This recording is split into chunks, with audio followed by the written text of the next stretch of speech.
Children's Crusade was a nonviolent organization of children who marched for the equal rights of all people. Through the use of peaceful demonstrations, they were able to bring attention to the unfair and discriminatory practices that were taking place in the American South. Because of their brave actions, they were able to bring awareness and affect laws that have had a lasting impact on all Americans.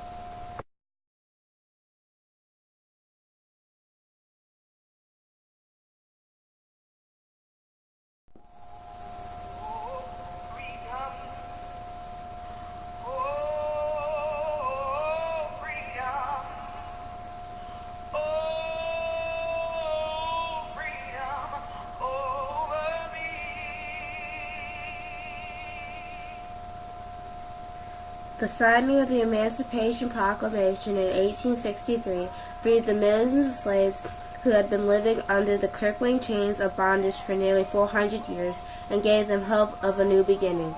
The 13th, 14th, and 15th Amendments eliminated slavery in America, established free slaves as full citizens, and guaranteed them the right to vote.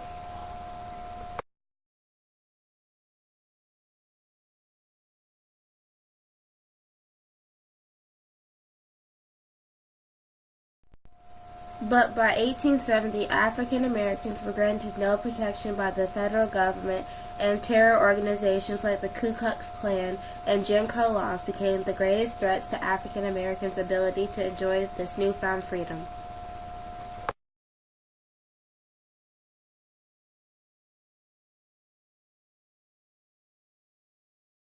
Jim Crow laws were created in southern states to strip blacks of their economic power, civil rights, and personal liberties. These laws were almost as crippling as slavery, as they controlled where blacks could work, live, go to school, receive medical care, and even who they could marry. African Americans were regular victims of violence and threats because of the actions of the Ku Klux Klan. Lynching became the most common form of intimidation against African Americans.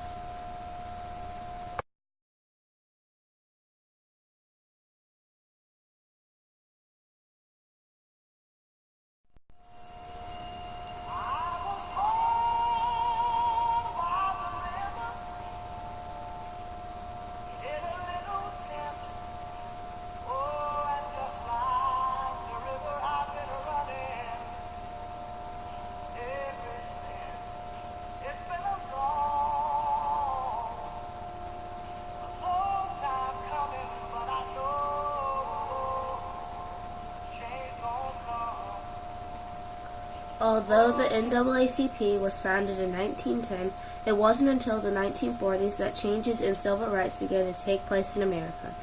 The Supreme Court's decision in Brown v. Board of Education in 1954 was the event that ignited the modern civil rights movement. Other important events soon followed.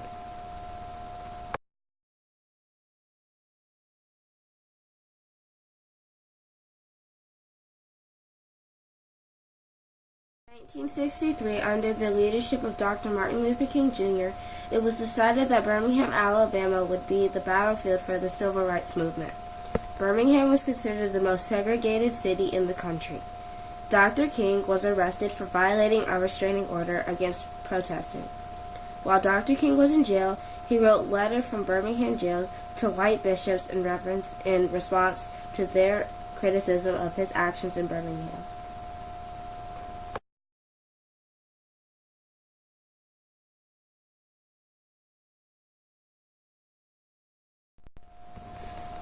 From jail, Dr. King sent word that it was time for Project C to begin. Project C stood for confrontation. The first initiative was sit-ins, the next was boycotts, and the final was nonviolent marches every day.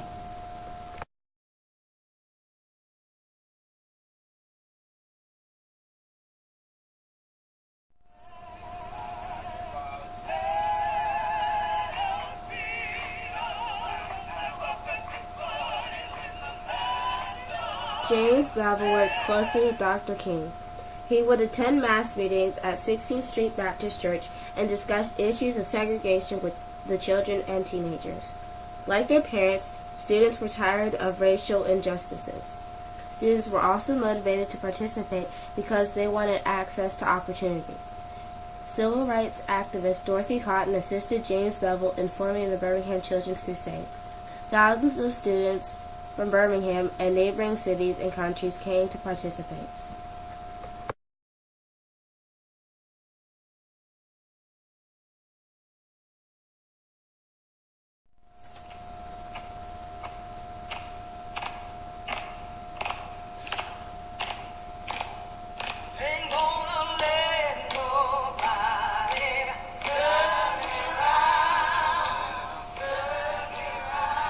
In order for the march to be effective, students were trained in the tactics of nonviolence.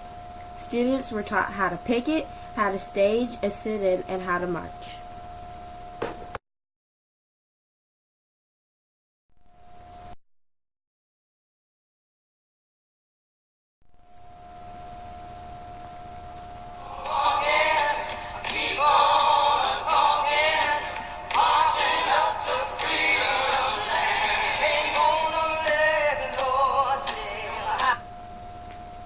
Between May 2nd and May 5th, students gathered at 16th Street Baptist Church and would leave in groups of 50 to march downtown.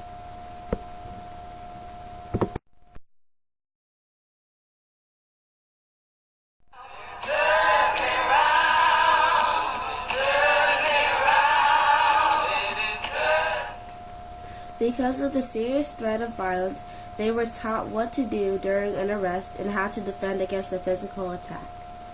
Children were arrested and put into jail with real criminals.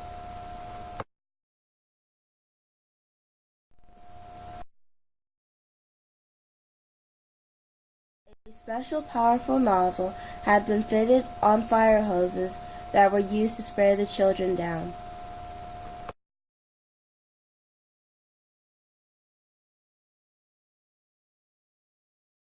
The nation watched as policemen were ordered by the Commissioner Eugene Bull Connor to attack children, even releasing police dogs on them.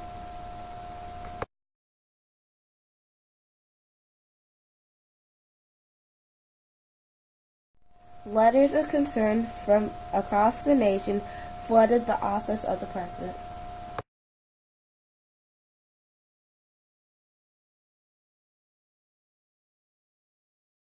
By May 10th, local leaders reached an agreement with civil rights leaders.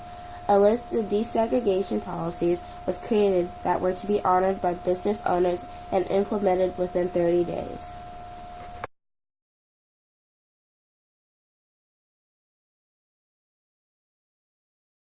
The Crusade created a ripple effect for civil rights that led to the historic March on Washington later that year.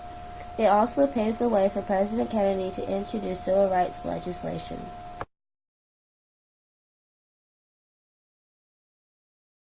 Sadly, President Kennedy was assassinated in 1963, but in 1965, President Lyndon B. Johnson continued to fight for civil rights as he signed the Voting Rights Act into law.